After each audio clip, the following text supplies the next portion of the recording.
Yo, yo, yo.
How are you feeling? Nervous? Because you're about to do something epic.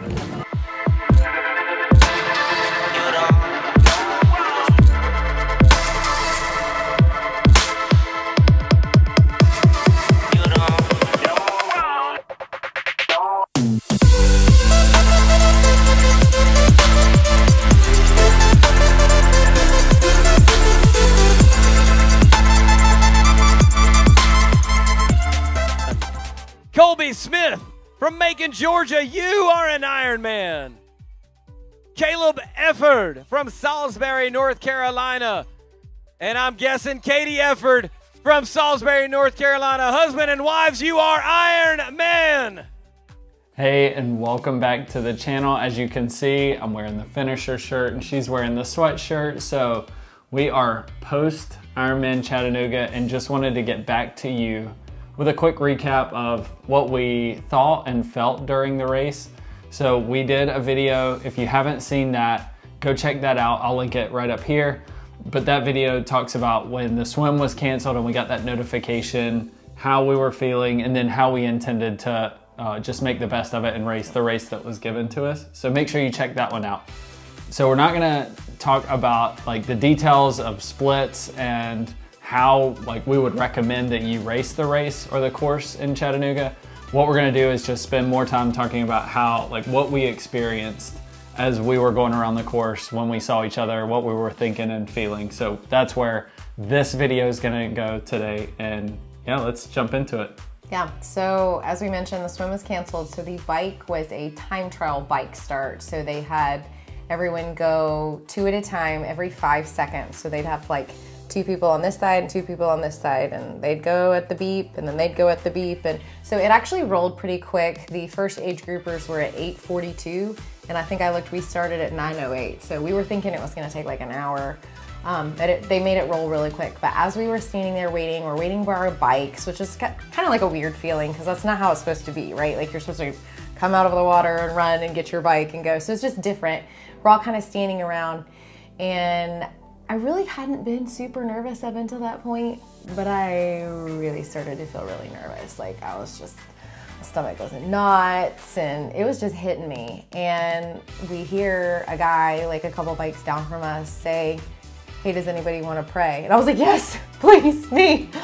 So a couple of us just huddled around, and it was just a really awesome moment. He prayed, just for safety and that we'd show grace to each other and give God the glory. And it was just a really special moment for me and just a good reminder of why we're doing what we're doing. And we've talked about that, ultimately, whatever we do, we want to give God the glory. And so it was just a good calming, centering moment for me. So after that, we got our bikes pretty much as soon as he finished praying. We were even going to take a picture. We didn't even have time to do that. They were like, "All right, your turn." So we got our bikes. And they were saying, if you don't get your bike, the person behind you, go ahead and keep it going. So there was no waiting on anything. They were rolling. Yeah. And then we got to the mountain line and the beep went off and Caleb shot out of there and I didn't think I was gonna see him again the whole rest of the time because he took off. I was able to like clip in and just like hammer the power for about 10 seconds and get up to speed, and then I got into aero. So I didn't know where Katie was at this point. I thought, well, I'll see her at some point. So we had about 7 miles that we went up to get onto the loop, and then it was a 3-loop course. So we did our first 7 miles. Again, I didn't know where Caleb was. And as soon as I got onto the loop, I just felt like, what in the world am I doing? This is terrible. There's traffic to the right of us. We're on a highway. Our lane was closed to traffic, but there's traffic to the right of us. It starts pouring down rain. I wouldn't say pouring. Okay, It was... where I was, it was pouring down rain. You were further ahead, so maybe it wasn't pouring down rain. It was raining pretty hard. And then... It's drizzly. Then the pros had started like an hour before us. So I'm like trying to get into my groove. I am also super paranoid about getting a penalty, like super, super paranoid about getting a penalty. So there's people in front of me, like, oh no, I'm gonna get in trouble for drafting. There's traffic to the right of me. I'm trying to go over to the left. I know I only have 25 seconds to pass. And every time I try to go over to the left of the pass, I hear, on your left, and pros are just coming barreling down. So I have to quickly get over because here comes Sam Long and, you know, all these other incredibly fast guys. So it was like probably for about the first, I don't know, 5-10 miles on that loop. I was just... It was longer than that. It was really the first hole out, which was 17 miles. Like once you get to the loop, it's 7 miles to the loop, and then once you get there, it was 17 miles down, 17 miles back for a 34-mile loop. And really the whole way down, I think the pros had finished 2 laps due to their time and their speed by the time they got to us. So they were really only going to pass age groupers on that last final lap, which makes total sense, except for the fact that they're going about 27, 28 miles an hour, and we're barely going 20 miles an hour. They're flying by us. Yeah, so that was a little like stressful for me. I also am a person who likes to train by myself. I do most of my long rides by myself, and so that was just well. It was a little unsettling for me. You don't do well with people near you. Yeah, and I actually did like see people getting penalty cards later on, and so I was so worried about that the whole time. But I will say that in loop 2 and loop 3, it did space out, and there were long stretches where I felt like there was nobody in front of me, there's nobody behind me, and I could just kind of go and get into a good groove. So that was kind of the first little bit. Then we did get into a good groove, and yeah, I saw Caleb, and I was about 17 miles in. Oh shoot, I should not be up here. I looked over my shoulder and I said the same thing. I said, oh shoot. You look good. I think is what I said. I mean, and I have a bike computer, so like I was kind of looking at my watts and my pace and everything, but it's just kind of hard to do when you're doing the ups and downs. And so I kind of thought I was around where I normally am. And when we do our other video and we talk about all that, I'll get into that more. But just to say, I was kind of like, oh my gosh, I think I may be overcooking my legs if I am up here with Caleb. When I saw her though, I thought the same thing. I thought, oh, I hope this doesn't come back to bite her on the run. But I also thought she is very in tune with her body, and she's done plenty of long rides. She knows what she's doing. She's gonna be okay. Just don't try to tell her to slow down, just encourage her, and let's see where the rest of the race goes, and just stay relaxed. So that was what I told her. Yeah. As she yelled at me to go on ahead because she was paranoid about getting a drafting penalty, and I was wanting to chat because I was so happy to see her. She was like, get out of here. Get away from me. Yeah, so a few other moments that stuck out for me were I had a bottle fall off the back even though it was rubber banded down. Caleb made sure we rubber banded them down, and as I was going over a bump, like over a bridge, it fell off, and so I had to do like some quick problem solving. I was like, okay, well, it's overcast and it's raining, so I don't think I'm gonna get dehydrated. I do need to make sure that I take in extra carbs, so fortunately I had an extra Cliff Block with me. Then like I was gonna go to the porta potty at the special needs when I stopped there, but the line was long. So I'm like, nope, not waiting for that. So just, you know, they talk about how triathlon is a lot of problem solving, and I really like saw that all come into play. It was just a lot of quick thinking of, okay, how am I going to respond to this? And then later on the loop after special needs, I lost 2 bottles off of the back. And another guy that was riding by me saw it happen. He was like, what do you need? He was so kind and was gonna offer me his bottle. I was like, no, I'll be all right. And then I did come up upon Caleb and told him, and he had an extra bottle that he said he wasn't gonna use. So yeah, so that was the start of the 3rd loop. And I had already decided, because it was cool, I hadn't gotten down all of my bottles. We had both planned to take 6 total bottles. So if you do your math, she lost 1 early on and then 2 of her second bottles. So she was in a much bigger hole, but she did have other nutrition, and they have on-core stuff. I had decided that I was gonna stick with 5 because I wasn't gonna try to just like crush the last one. And I had other Cliff Blocks that I was also had extra. So when she told me that, I didn't even hesitate, just here's my last bottle, take it, and was able to hand that off. So felt really good about that. yeah. So overall, like the course, I felt like it was very fast. There were a lot of straightaways where there were moments where we could just get down into aero, and I felt like that really benefited me overall. Like my pace ended up being way faster than I expected it to be. And I think it was largely because of that. And the hills that we did go over, for me, felt like nothing compared to what I ride around here at home. So overall, I felt like it was a really, even despite the rain and you know, having the pros out on the course, I felt like it went really quickly.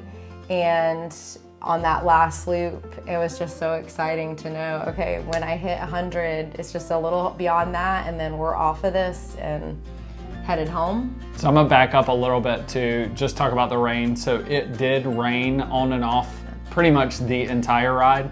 And so I started off with my visor on, as you can see in some of these pictures. And then when the rain started coming down harder, I couldn't see, so I flipped the visor back. And then it cleared up. And for like 30 minutes, it was really nice out because it was cool and overcast. And put the visor back down, and then it started raining again, flipped the visor back up. So it was the tale of I couldn't keep up with the weather. Yeah.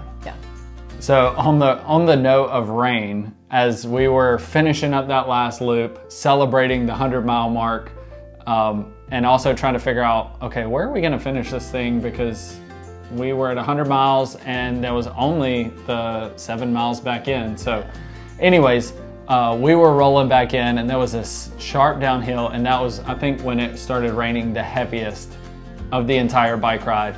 And so I looked at my speed, and it was about 30 to 33 miles an hour. So going pretty good down this hill.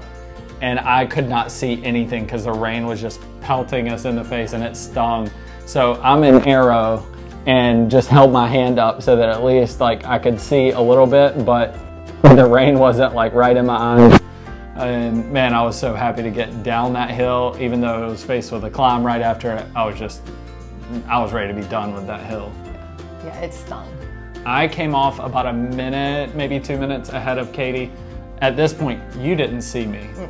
So I rolled in, had a really smooth transition. I've been working on this, like the dismount or whatever, where you're out of your shoes. So I was really proud of this. This was like a moment for me where I was like, look good, feel good, race good. And I got out, handed the bike off, and was running through the chute to get my bag. There were lots of people that were walking through, so just trying to dodge through that and get my bag. I did a full change, which was what I did last year. So I knew and was mentally going through, okay, I need to do this, this, and this. I need to drop these off, take these off, change these. Socks were soaked. So the transition did end up going by pretty quick with a full change. So I didn't really know how much time I had ahead of Katie. I didn't know how much time it took me. It felt like it took me forever. It was only about a 3-minute transition. It's impressive, so pretty with fast. a full change.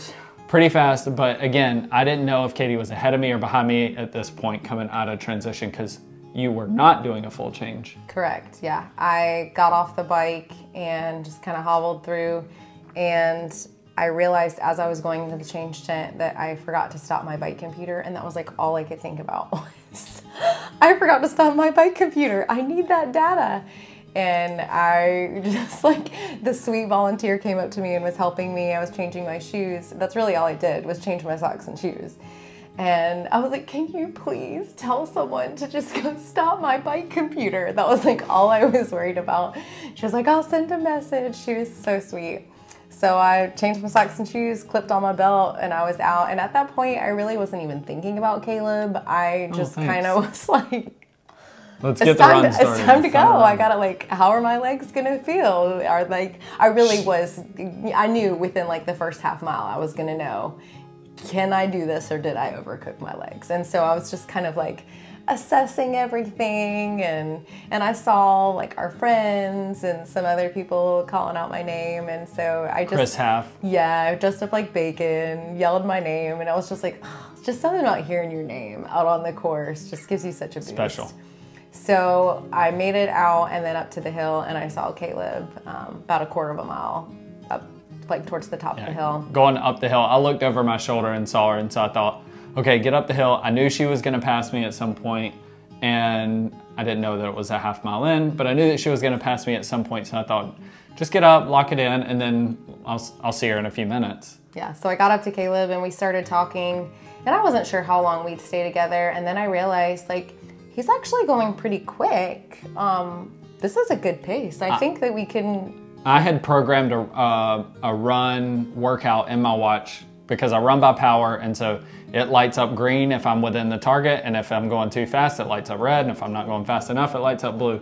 I was in the green zone, and so I knew that I was running okay, and I looked down, and it was about an 8-minute pace, and I was like, it feels okay, but I'm a little scared about the pace, the number. Yeah, so last year, Caleb you did 4:20 for the marathon? 4:26, 4 hours, 26 minutes. And so, like, I knew this was a challenging run course, and I had set a goal of 4 hours, and even 4 hours felt like kind of lofty. It was a little scary. And like, ooh, I don't know, that might be pushing it. In fact, fact, I didn't think that I could cut 26 minutes off. And we had done a half in Knoxville a couple weeks back, and a guy said that his goal at Chattanooga was 3:30, and we all laughed. Everyone laughed. Like, it was like, oh, that is such a, like... Good joke. Yeah, right. You don't know what that course is like.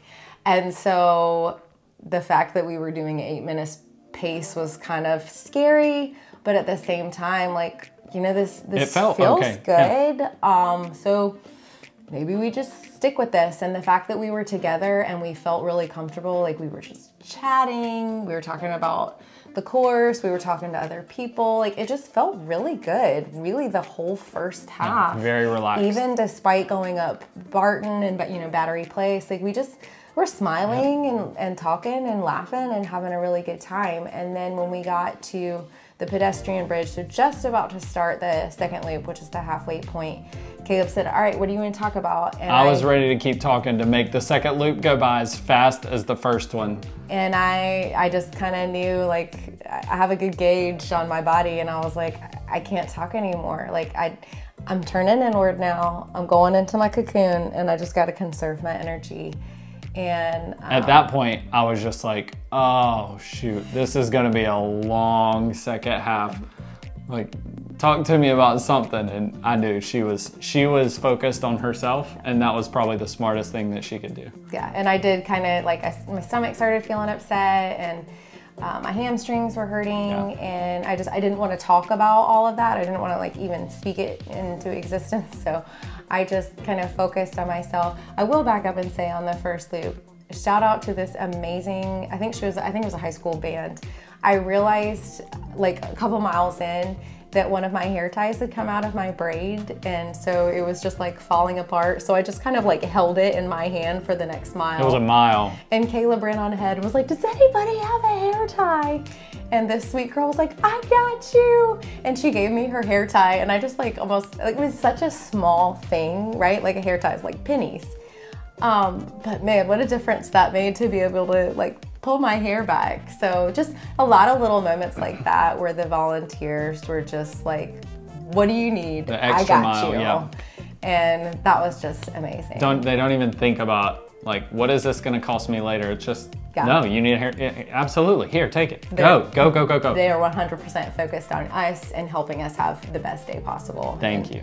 Yeah, so huge shout out to all of the volunteers. So we got onto the second loop, and you had already kind of started turning inward, and it was maybe mile 14 where I literally thought I was about to throw up, and was even to the point of thinking, like, can I keep running and throw up and just kind of deal with it as I go, or am I gonna have to pull over, let Katie go ahead? And then I was like, whatever happens is gonna happen. I just need to keep putting one foot in front of the other.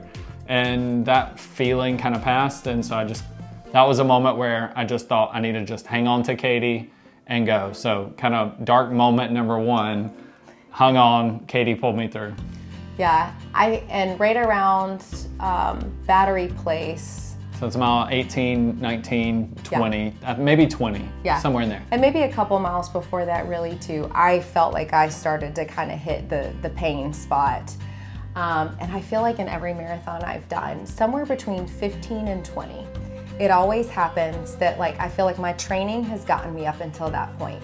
But then you just kind of hit this spot where, and I know this sounds cliche, but it totally is true, where you go from running with your legs to you go to running with your heart. And, absolutely. And that's really, it was right around that stretch. I remember the skies opened up right around then. It really started raining. We're going up the hill by Battery Place, and I just started chanting. And this is actually from a song that I've played often during the training block. It's called When You Feel Like Quitting. And I just played it over and over during the training block because I knew there were gonna be moments where I was gonna feel like quitting. And I wanted to have something in my brain memorized that I could just replay over. And one of the things that he says is, push through the pain. The pain is what is building a stronger you, stronger mind, stronger body, stronger character. And I just kept chanting that, and there were some people who were around me on Battery Place that kind of turned and looked at me because I was just saying it out loud. Yep. I just kept saying over, stronger you, stronger mind, stronger body, stronger character. And that's what the whole Ironman process is doing, is it's building, right? Like the whole Ironman thing, we want to be iron, we want to be stronger, but not just stronger physically, like stronger character, stronger mind. And so that was kind of my moment where I pushed ahead of Caleb, not because I was trying to leave him, but because I was just so focused in on just like channeling in that spot where you just have to dig deep inside of you to push through the pain. And I had felt that, and I had reached it, and I was just using it to push me forward. So I used that to push me at Battery Place and really over Veterans Bridge, and it was just pouring down rain at that point. We're running through puddles, socks and shoes are totally soaked. And that's about when you caught up with me. Yeah, my version of that story is a little different because I thought that Katie was like feeling really strong in the moment. And so she was pushing on ahead, and I was feeling really like I was really struggling, and I didn't want to blow myself up going up Battery Place. And so I thought, let her go and just try to stay in touch. Try to keep her in sight, and then maybe on a downhill, I can open up my stride and catch up. But don't let her get too far ahead. Keep pushing, keep digging, and just don't let her get too far out of reach.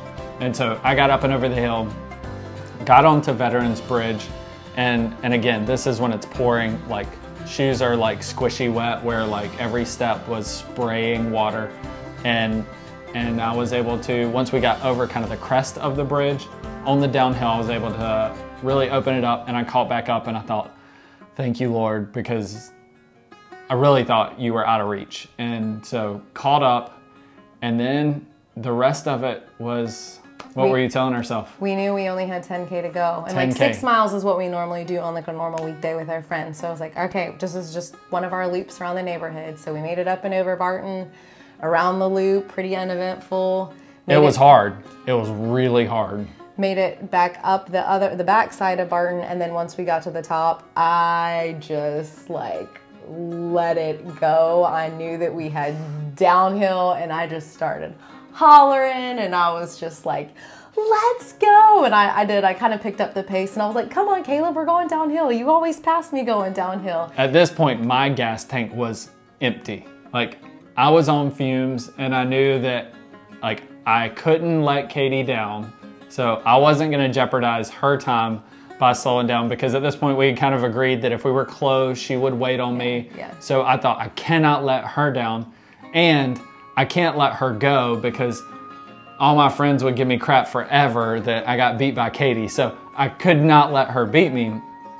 And she said, this is the downhill, just open it up, get ahead of me, go, just go. And so we were on the way down Barton. All of the crazy lady cheer tent that was awesome.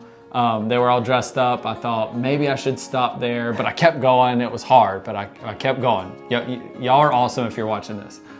I kept going, and once I got to the bottom, I could hear Katie, like, I knew she was pumped and on a whole different level. I hit a second wind. Yes, and that gave me energy, even though I still, like, I had nothing left in the tank, but I knew I can turn it on for 1 mile. Katie's here with me. I'm not letting her down, and I'm not letting her go. Yep. And so we made it back to Walnut Bridge for the last time, and we could hear the finish line by that point. It was amazing. And could hear him saying, you are an Ironman, you are an Ironman. And so we knew all we had left was that downhill, down ramp, and then we were going to the finish line. So it got a little congested. We could kind of see, like, we were trying to figure out, do we slow down, do we speed up? But there were people ahead of us, there were people behind us. There wasn't really anywhere for us to go. And so we just kind of tried to do our thing, enjoy the moment, but also be respectful to the people around us. So I rang the bell, we grabbed hands. We ran through, but made sure that we had plenty of space in front of us to get our picture, and then made sure that we got out of the way, because there was a guy behind us, and it all worked out. And so I knew the one thing that I wanted was, if we finished together, I wanted a picture of us at the finish line, kissing and celebrating. And so, yeah, here it is. And I think that that's one of the things that I'm most proud of. So we finished. What's amazing is, what felt like we slowed down quite a bit. We finished the second loop about 3 minutes slower than the first loop. And again, we'll go over the details in another video, but so proud of this run, and I could not have done it without Katie. I hope that you would say the same. Oh yeah, absolutely. And I think that's one of the things that's like a big takeaway for me, is as I think about it, like, we both pulled each other along in a way that, like, we wouldn't have if we had just done our own thing. And originally our plan was we were just gonna do our own thing. Like, I was gonna let him have his own race. And, you know, by God's grace, we happened to be the same pace and able to stay together. And just what a really special day it was to be able to run that together. I'm just honored to be one of the fellow athletes that did it with you. So to you and to Katie, like, I'm honored to be on that race course with you. Congratulations to everybody. Anything that you want to close with? Yeah, and I mean, it really is amazing what a bond that, you know, we have with the other people who did. We'll always remember, like, Chattanooga class of 2024. We did it in a hurricane. Like, the rain was still the hurricane from Helene, and we did an Ironman in a hurricane. Yeah, so. Hey, don't forget to like and subscribe. We will be back with a more detailed breakdown of, like, splits and how we race the course and how we would recommend other people to race the course. So stay tuned for that, and hey, we'll see you on the next one. I'm just now, like, feeling like I can eat.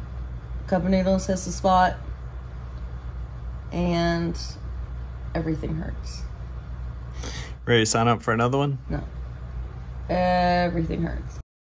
When you feel like quitting, remember all of those who said you'd fail.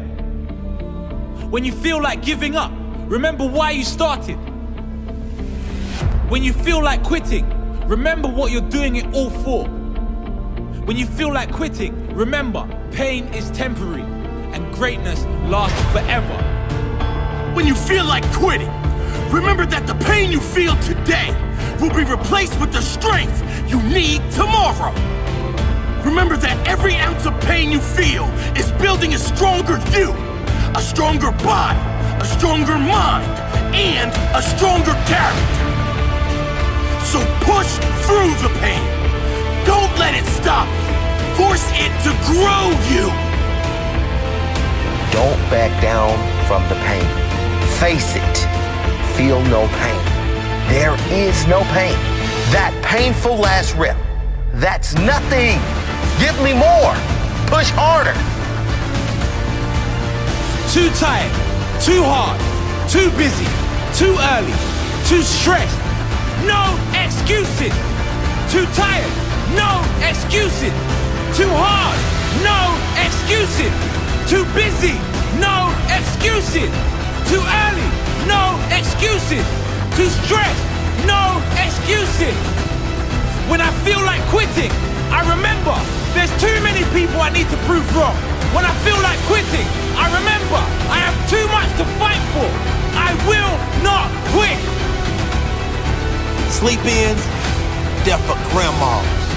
I'm up, I'm ready to go. Quitting, that's for those who have no heart. I do not quit. Your greatest physique, your greatest health, your greatest strength, it doesn't come with average effort. If you want average results, keep showing up and giving average effort. If you want to be at your best, you will have to give your best effort.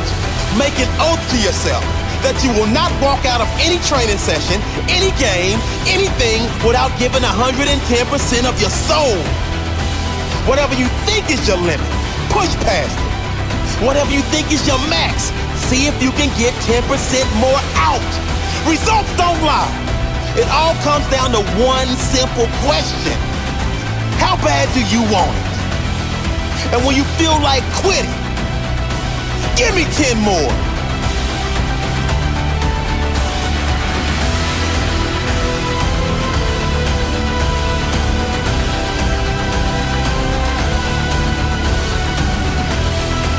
Nothing great is going to come if you quit. I know it's hard. I know you are tired. I know it seems impossible, but you must keep going.